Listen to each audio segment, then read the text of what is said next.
अनवर भाई, 29 अक्टूबर को जिस दिन नॉमिनेशन फॉर्म भरने का आखिरी दिन था, आपने भी फॉर्म भरा था, तो आज 4-5 दिन हो गए फॉर्म भरने के बाद आप अचानक शहर से गायब हो गए। क्या मैं पूछ सकता हूँ कि आप कहाँ गए थे? 4-5 दिन कहाँ थे? अस्सलाम वालेकुम, नमस्कार। मोइन भाई, 29 तारीख को फॉर्म भरे और 30 तारीख को सिलेक्शन था। उसके बाद में मैं 31 तारीख को अजमेर चला गया। अजमेर शरीफ दरगाह पे गया ज़ियारत के लिए, और मेरे ज़िंदगी का सबसे बड़ा एक कदम है। तो इसकी कामयाबी के लिए ख्वाजा गरीब नवाज की बारगाह में चौखट पे गया मैं, और दुआ किया कि इसमें मुझे कामयाबी अता करे। अच्छा, तो आप अपने कोई भी काम की शुरुआत जो है, मतलब आप वहाँ जाके शुरू करने से पहले बेशक मैं कोई भी बड़ा कदम उठाता हूँ तो ख्वाजा गरीब नवाज मोइनुद्दीन चिश्ती की बारगाह में जाता हूँ। वो हिंदल वली है, हिंदुस्तान के बादशाह है। तो आज मैं करीब 24 साल से वो दरगाहों पे बाबा जाता हूँ अजमेर शरीफ में, और जो भी कुछ आज मैं हूँ ख्वाजा गरीब नवाज मोइनुद्दीन चिश्ती की वजह से, उनकी दुआएं है मुझ पे। काफी आस्था है ख्वाजा गरीब नवाज सरकार के अंदर आपको? नहीं, मैं आज जो भी हूँ बाबा फखरुद्दीन शाह और ख्वाजा गरीब नवाज मोइनुद्दीन चिश्ती की बारगाह पे जाता हूँ, और जो भी कुछ अच्छे काम करने हैं मुझे उसकी शुरुआत वहीं से करता हूँ, और वहीं फूल चादर पेश करता हूँ। उसके बाद ही मैं जो भी कुछ काम करता हूँ। अनवर, आप 4-5 दिन के बाद वहाँ से लौट के आए हैं अजमेर शरीफ से, लेकिन इसी बीच यहाँ मुमरा शहर के अंदर राजनीतिक माहौल जो काफी गरमाया हुआ है। तो आपने देखा होगा सोशल मीडिया के ऊपर भी जिस तरीके से टोरेंट को लेके घमासान मचा हुआ है एवार साहब और नजीमुल्लाह के बीच में, तो उसको लेके आप क्या कहना चाहेंगे? देखा जाए तो सबसे पहले आप ही ने टोरेंट के मुद्दे को उठाया था और उसको हटाने की आपने बात की थी। अब आपकी बात को पकड़ के ये लोग भी मतलब टोरेंट को हटाने की बात कर रहे हैं, इस पे आपका क्या कहना है? मोइन भाई, मैं फॉर्म भर के जैसे नीचे आया 29 तारीख को, तो नीचे पत्रकार थे, आप भी थे। तो सबसे पहला मेरा जो सवाल था कि मैं टोरेंट के लिए ही इलेक्शन लड़ रहा हूँ, बाकी मेरे को कोई आमदार बनने का कोई शौक नहीं है, और ना मुझे ये सब हराम की कमाई में कोई इंटरेस्ट है। मगर आज मुमरा की जो पब्लिक है, जो गरीब से गरीब है, बड़े से बड़े अच्छे लोग हैं, मगर देखो अगर डबल से ट्रिपल पैसा लेता है ना, कितना भी बड़ा आदमी हो, उसको गवारा नहीं होता। तो आज 200 गुना बढ़ा के ले रहे सब। तो अब इन लोग उस टाइम पे ले रहे थे, विशालगढ़ का ले रहे थे, ट्रेन का चाचा का ले रहे थे। अब इनके समझ में आए कि लोगों को टोरेंट से तकलीफ है। ये पिछले 5 साल के अंदर इन्होंने टोरेंट के ऊपर चूं चा नहीं किया, बल्कि लास्ट टाइम में ये बोला था कि पीडी जिसके हुए उनका पेमेंट कर दो, फिर तुमको कोई तकलीफ नहीं होगी। और इन्होंने अपने आदमी टोरेंट के अंदर जो सेटलमेंट बादशाह बोलते हैं, आज ये राष्ट्रवादी से वो राष्ट्रवादी, पहले तो एक ही राष्ट्रवादी थी। अच्छा, जितेंद्र आवाड़ साहब बोल रहे हैं कि मैं परसों का भाषण देखा उनका, कल या परसों का, कि मैं आऊंगा तो सबसे पहला टोरेंट के ऊपर हाथ डालूंगा, टोरेंट पे हाथ डालूंगा, टोरेंट हटाऊंगा नहीं बोल रहे। अच्छा, दूसरी बात टोरेंट पे हाथ डालूंगा। तो मैं ये बोलता हूं कि पिछले हम लोग थोड़े टाइम के लिए मानते, चलो बीजेपी ने लाई थी, तो बीजेपी के तरफ से नजीबुल्लाह साहब लड़ रहे हैं, बराबर है, तो ठीक है, बीजेपी ने लाई थी। मगर तुम 2.5 साल सरकार में थे ना, उद्धव साहब की सरकार के साथ में, तुमने क्या किए? टोरेंट के खिलाफ कुछ किए? तुमने तो बोले थे ना इलेक्शन के इंटरव्यू में कि हमारी सरकार आएंगी तो हम टोरेंट हटा देंगे। आज भी देखो फेसबुक के ऊपर वो वीडियो है, तो तुमने टोरेंट हटाए नहीं। अभी पब्लिक तुम्हारी कौन सी उसके ऊपर वो करे?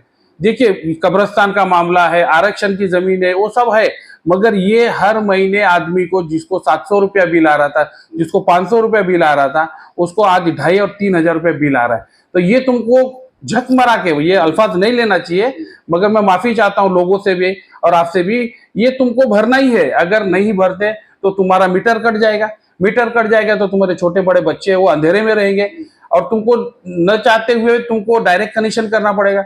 डायरेक्ट कनेक्शन करते हैं तो तुम्हारे ऊपर केस बन जाती, और केस का मैंने देखा हूं 1.5 से 2 लाख रुपए भरना पड़ता है। अब जो आदमी 3,000 बिल नहीं भर सकता, वो 1.5-2 लाख रुपए कहां से भरेगा? तो अब इनके समझ में आया कि टोरेंट, तो मैं ये बोलता हूं कि ऐसी कौन सी सरकार थी ये 5 साल के अंदर? 2.5 साल के अंदर कांग्रेस थी, उसके बाद में शरद पवार साहब की ये थी, और उद्धव साहब की शिवसेना थी, ये तीनों थी। इन्होंने टोरेंट, इनके सभी थे ना इधर, जैसे कि जितेंद्र आवाड़ साहब थे, ये तीनों सरकार थी। तो वो टाइम पे तुम बीजेपी ने लाई थी, ठीक है, मगर तुम्हारी कांग्रेस की सरकार थी, उसके बाद में शिवसेना थी, और तुम्हारी सरकार थी। तभी तो शिवसेना ये सब फटी भी नहीं थी, अलग नहीं हुई थी, तो तुमने उसके ऊपर कुछ भी काम नहीं किया। अब तुमको मालूम पड़ रहा है कि तुम्हारी मुमरा से जमीन खसक गई है। और मैं ये बोलता हूँ कि देखिए ये है ना, कितने भी पैसे बांटे, मैं और लोगों से विनती करूंगा कि ये जो पैसे दे रहे हैं ना, इसको तुम मत नकारो, लो इनसे पैसे। और तुमको जहां वोट डालना है, मैं ये नहीं बोलूंगा मेरे को डालो, तुमको लगे कि ये कैंडिडेट जो भी है टॉरेंट हटा सकता है, तुमने अगर 1,000 रुपया एक महीने का ज्यादा भरा है तो 5 साल के अंदर तुमने 60,000 से लेके 1 लाख रुपया ज्यादा भरा है, और ये अभी तुमको 500 रुपये और 1,000 रुपये के अंदर बरगला के तुम्हारा वोट हासिल करना चाहेंगे। तो मुमरा और कलवा की जनता से आपके माध्यम से मेरी ये अपील है कि इनके 500-1,000 रुपये में मत बिको। ये हम चुनते, हमारे प्रतिनिधि काय के लिए चुनते कि हमारे शहर का विकास हो और शहर के साथ में हमारा विकास हो, मगर इन्होंने शहर का तो विकास नहीं किया बल्कि आम लोगों का विनाश किया है। विनाश कैसा किया है? 2,000 से लेके 10,000 तक लाइट बिल हमको ज्यादा आ रहे, तो किसके जा रहे? जेब के जा रहे हमारे, और हर महीना भरना, ऐसा नहीं 5 साल में एक बार भरना है तो ठीक है। और अब ये मुद्दे क्या ला रहे? विशालगढ़ का बीजेपी तुमको ये करेंगी, बीजेपी तुमको वो करेंगी, तो बीजेपी कुछ भी कर लेगी नहीं, हम सेफ है और हम बाबा साहब अम्बेडकर के संविधान के ऊपर हमको भरोसा है। और मतलब आपका कहने का मतलब ये कि बीजेपी के नाम से मुसलमानों को डराया जा रहा है? बस सिर्फ इनके पास एक ही मुद्दा है, बाकी इनके पास विकास का कोई मुद्दा नहीं है। खाली ये आएंगी तो ये हो जाएगा, वो आएंगी तो वो हो जाएगा। तो भाई मैं तुमको मोइन भाई एक बताता हूँ, मांगता तो मेरे पास एक वीडियो है 2014 के अंदर, 2014 के अंदर जब बीजेपी की सरकार बन रही थी और शिवसेना को साथ में नहीं ले रहे थे इन लोग, तो वहां पे शरद पवार, माननीय शरद पवार साहब ने खुला स्टेटमेंट दिया था कि हम बीजेपी को बाहर से समर्थन करेंगे। तो वो टाइम पे तो जितेंद्र अवार्ड भी थे ना 2014 के अंदर, क्या वो टाइम पे अलग एनसीपी थी और अभी थी, ये दोनों एनसीपी एक ही थी। तो इनको जब भी जैसा मांगता है वैसा ये अपने हिसाब से करके लेते हैं, बाकी दूसरा कुछ भी नहीं। लोगों को बेवकूफ बना रहे। इन लोगों ने बोलते हैं मुमरा का विकास क्या है, गटर और ढक्कन बनाने से अगर मुमरा का विकास, कहाँ गए हज हाउस, कहाँ गया तुम्हारा ये जो स्लाटर हाउस, गर्ल्स हॉस्टल, मैदान, हॉस्पिटल को तुमने प्राइवेट किया। देखो पब्लिक को सबसे 3 चीजें सुविधा है, एक तो लाइट, पानी और आरोग्य। तुमने आरोग्य को प्राइवेट कर दिया, तुमने कचरे का प्राइवेट कर दिया। अनुर भाई, यहाँ आपको रोक के मैं एक सवाल पूछना चाहता हूँ कि किसी को भी एक बार बेवकूफ बनाया जा सकता है, 2 बार बेवकूफ बनाया जा सकता है, बार बार तो बेवकूफ नहीं बनाया जा सकता ना। तो फिर ये बार बार मुमरा के लोगों को मतलब आप देखिए जो बेवकूफ बनाया जा रहा है, समझे ना, और मुमरा के जनता भी इनके झांसे में आ जाती है, इस पे आप क्या करना चाहते हैं? नहीं देखिए, मुमरा के पब्लिक अभी झांसे में नहीं है, 3 बार इन्होंने दिया मुमरा की पब्लिक ने। और देखो कलवा से इनको कोई लाइक नहीं किया था ना, अभी करेगा। इनको जो अगर किसी ने मतदान किया है तो मुमरा की पब्लिक ने किया है, और इतना दिया है कि एकदम कोई किसी ऐसे आदमी को नहीं, 1 साइड वोट मिला है जितेंद्र अवार्ड साहब को। मगर क्या किया जितेंद्र अवार्ड साहब ने? अपने गुरूर में, अपने इतने नगर सेवक के उसमें मुमरा की पब्लिक को बेवकूफ बनाया। मुमरा के ऊपर ऐसा अजाब दे दिया टॉरेंट का कि वो हटना नामुमकिन है। मगर हम कोशिश पूरी करेंगे अगर मैं जीत के आता हूं तो। अब आप बोलेंगे कैसा? तो अभी देखो इन्होंने एक लोकसभा का इलेक्शन भिवंडी का लड़ा, तो वहां पे ये भी उनका जो एमपी आया तो बोले हम मुमरा से उधर भिवंडी से टॉरेंट हटा देंगे। हालांकि भिवंडी में टॉरेंट 20 साल हो गए ले, अभी इन लोग ने और आगे एग्रीमेंट कर लिया।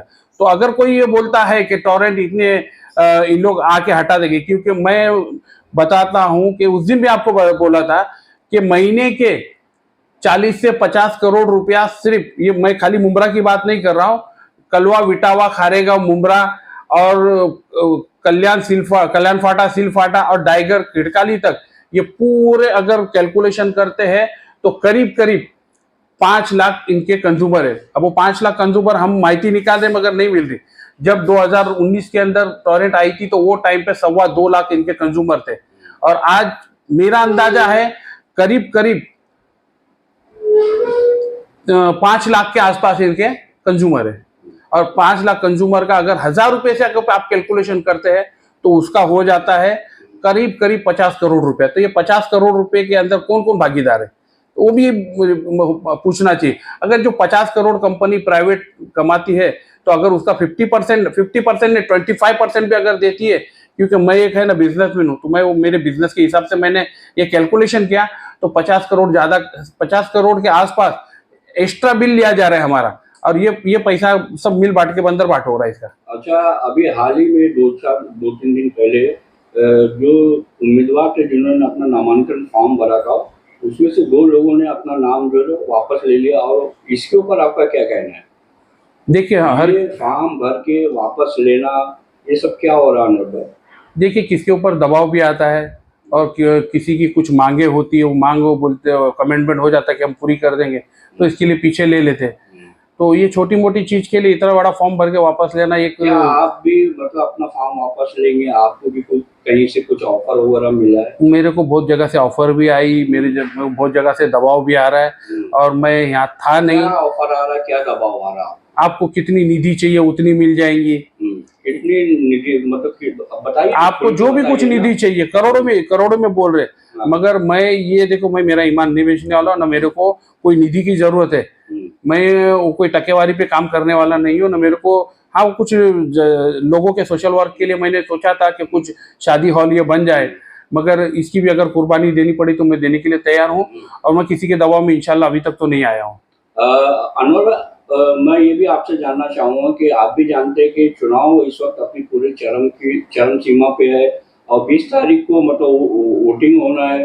अभी कुछ ही दिन बचे हैं वोटिंग को, तो आपने क्या रणनीति बनाई है? मतलब किस तरीके से आप लोगों के बीच में जाएंगे, किस तरीके से आप प्रचार प्रसार करेंगे? कुछ खाका बनाया है? उन्होंने खाका तो तैयार है मेरे पास। जब भी मेरे को कल इंशाल्लाह चिन्ह मिल जाएगा तो फिर मैं मेरी जो सभाएं करनी है, कलवा में है, खारेगांव में है, मुमरा के अंदर है, बहुत सी एरिया ऐसी है जो मेरे यार दोस्त है।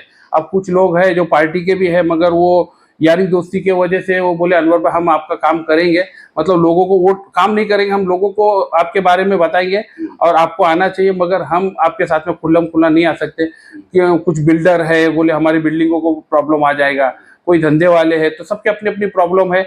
देखो मेरे ऊपर भी प्रॉब्लम आ सकती है, मगर मैं लड़ूंगा मुमरा की और कलवा की पब्लिक के लिए, जो जिसके ऊपर नाजायज तौर पे टॉरेंट थोप दिया है।